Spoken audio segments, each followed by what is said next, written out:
What's up, YouTube? I'm gonna make a little video here about my 2023 KLR 650S, the shorter model, about all the mods and stuff that I've put on this bike thus far to make it more like the adventure model that you may see out there, minus the crash bars and the auxiliary lights that come on those. So this is going to be a quick little dive through the stuff that I bought, because on my last video I had a lot of comments saying, hey, can you post some links? I don't really want to go through all that stuff. I'm just going to talk about the product, what I paid for them, and where you can find them. Pretty much everything on this bike I found on Amazon or eBay. Didn't have to go to a Kawasaki dealership to find any of this stuff. So, and Google search, y'all. You can find just about anything you need for this bike. So anyway, here's a little rundown. Hope you like the video. Okay, first up, Kawasaki panniers. Is it panniers? Panniers? I don't know. Whatever. Saddlebags, plastic saddlebags. These are, as you can see, Kawasaki. They're 21 liters. I've heard a few guys complain saying that they weren't big enough or whatever, but I'm not, planning on doing some extreme adventure riding where I need to pack for like 10 days or going on a safari or anything like that. So I think these will work. I'm going to use them for tools, spare parts, stuff like that, and a little bit of luggage, extra luggage if I need it, so I think that they'll work just fine. They were about $820. Now that comes with everything. That comes with all of the equipment needed, the actual racks that these things go onto. They bolt on the bike perfectly. It was super easy. The only issue I had with these, and it takes a minute, right up in here on top, which this is cool because it does use your lock, your key for your ignition, but this thing comes with tumblers with these little brass pieces, and what you have to do is you slide your key in and you slide those in, and there's a combo. There's 5 different bronze pieces that go in there, and you have to slide them in. I think the combo on mine was like 4412. So once you get one done, then you do the other one, obviously, and it's not that big a deal, but it was kind of a pain in the ass. But it is nice. Like I said, I don't have to carry any extra keys. Your key for your ignition locks and unlocks both of these. So that's pretty much it. And I like them so far. So good buy on that one. A little expensive, but it's that, or you can buy some racks and just like some tusk bags or whatever you want. But if you want to look OEM, like the adventure model that these do come on, that's what you got to pay to get them. Tusk D-Flex handguards, bushwhackers, bark busters, whatever you want to call them. Aluminum, very nice. I did have to put a very slight bend right here. I had to put this in a vise and just, grab right here and just push on it just enough to where it would mount correctly and everything would be tight. Your stock handlebars do not have a hole in them. This piece sticking out right here, that little tiny piece, that is part of the handlebar. That does not come out. So there's just a screw. We take this out, there's just a giant screw hole right there. So you can't use the piece that goes in that expands as you tighten it up. Luckily, and the bolts that come out of this are too long.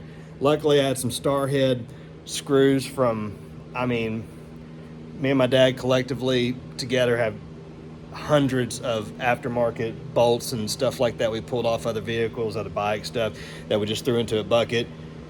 Stuff like this happens, you flip the bucket upside down and you hope that you can find some bolts that work. It doesn't flush up inside there the way I wish it would, but does it hold? Yeah. Does it look kind of shitty? Maybe, but in the end it works. So that's all I care about.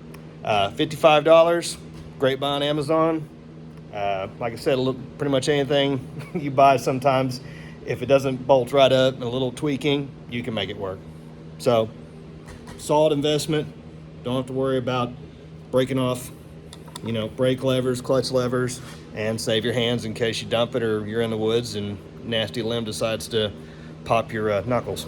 Delcovic, stainless, tri-oval, looks really cool. I've bragged about this before in my last video. It really does kind of look stock, and this thing bolts up very, very easily. Sounds really good. It's not, a whole lot louder than stock, but it does have, a nice throatiness to it. So $265 eBay, good investment. Sounds great. I don't know if it's going to add any extra horsepower. It just gets rid of the boat anchor that comes with this bike. And by boat anchor, I mean that. When you pull that exhaust up, you're going to be like, my God, this thing is so freaking heavy. So, not a bad buy for 265 bucks. Looks sleek, looks great on the bike, sounds good. Good buy. All right, this one pissed me off. I mean, I know you're like, oh, you can just buy any type of handbag, you know, handlebar bag, whatever. No, this thing absolutely fits perfect on your stock handlebar. Kawasaki, KLR logo, everything, $60. That was probably my one stupid buy, but it looks great. It fits perfectly. It does not move. Velcro underneath. Open it up. You've got room to put, you know, extra stuff, chargers. It's not a ton of room, but it gets rid of this empty space that you normally have with the handlebars, that little crossbar that goes across. So, yeah, it was a dumb buy, but I like it. Looks cool on the bike. I mean, you know, you make dumb purchases once in a while, but I think it'll be worth it. I just don't think it's $60 worth. Tank covers, knee guards, rubbers, whatever you want to call them. I found these on Amazon. I don't have a link to them. I can't find the link in my history. I know I bought them somewhere. I think I paid like 25 bucks for them. Just a glue backing, and I thought they were pretty cool. They do make some bigger ones I've seen for about the same price. One I think was like a neoprene or something, but I think the rubber would be just fine just to keep your knees from, you know, scratching up your tank. And I think it just kind of looks cool on this bike. So like I said, somewhere around 20 bucks, eBay, Amazon, just hunt around for them, you'll find them. Windshield relocation brackets.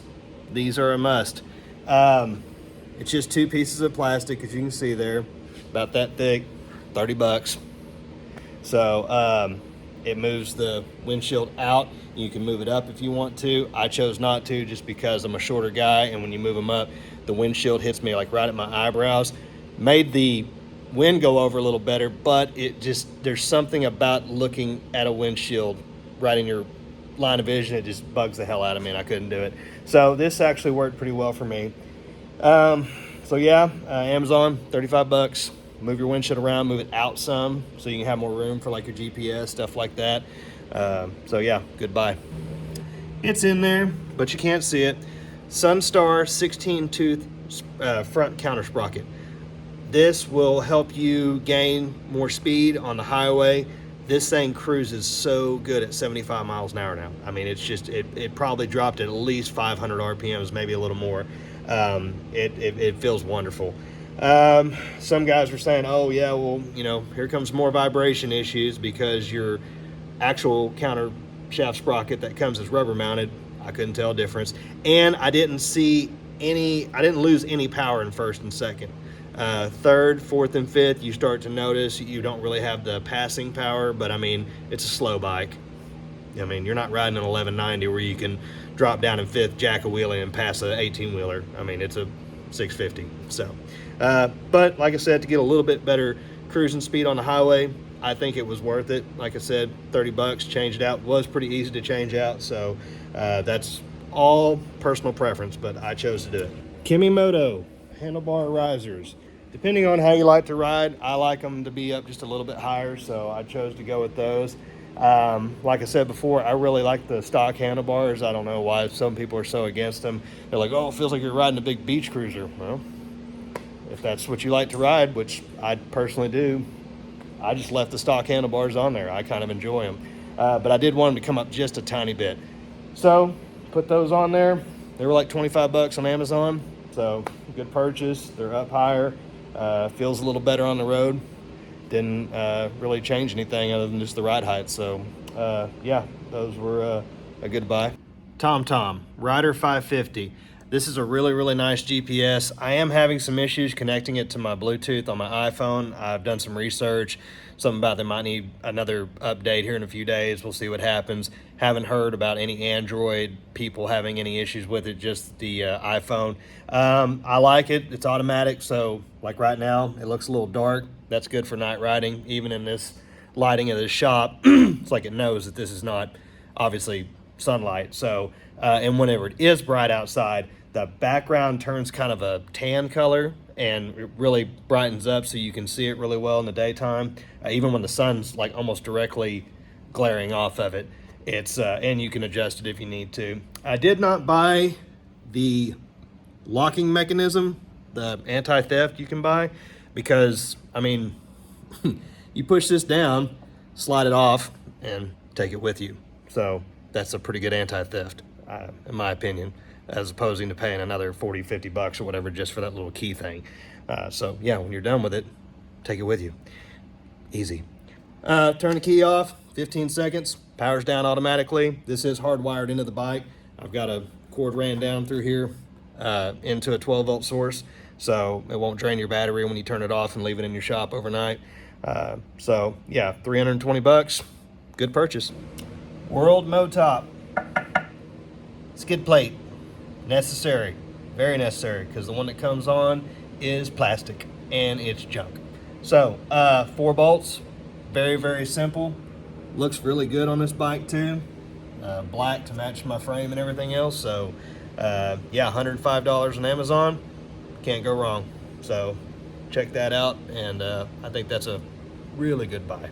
Last but not least, Tusk 33-liter roll down style, travel bag. It's got this cool little vent on it, so whenever you're smushing your clothes down, rolling it down, you can crack this vent, let all the air out, and then pop it back whenever you got it all packed down. When you got it strapped in, you can really pull and yank on this thing, tighten it up. I mean, that's what I did. This has just got like 3 blankets from our house in there, just to kind of see what it would look like if it was fully packed up. And yeah, with the extra straps that come with it to tie up to your bike, I mean, as Dad would say, that ain't going nowhere. So yeah, really good investment for, I think it was like $65 for the 33-liter. I think the like $80-something for the bigger one. It didn't affect the way I rode either, which I thought was really cool, because I'm a front rider. I like to ride all the way up against the tank, but eventually you slide back a little bit, stretch your legs, stuff like that. It's not in your way, and the fact that you could go for a longer bag if you wanted to. So for 65 bucks, that's a good investment. You get caught on the highway or anywhere in a horrific downpour, this thing, everything in it is staying completely dry. So that's nice to have. And gray and black matches the bike. That's a good buy. Had to get it. I hope you guys enjoyed this video, and thanks for following along and checking out all the little custom work I've been doing in this bike. Hopefully here this spring I'll be able to get on this bad boy and go trekking across the country a little bit. So if you have any questions, just comment below. I'll do the best I can from my knowledge of things to answer them and point you in the right direction if possible. So till next time.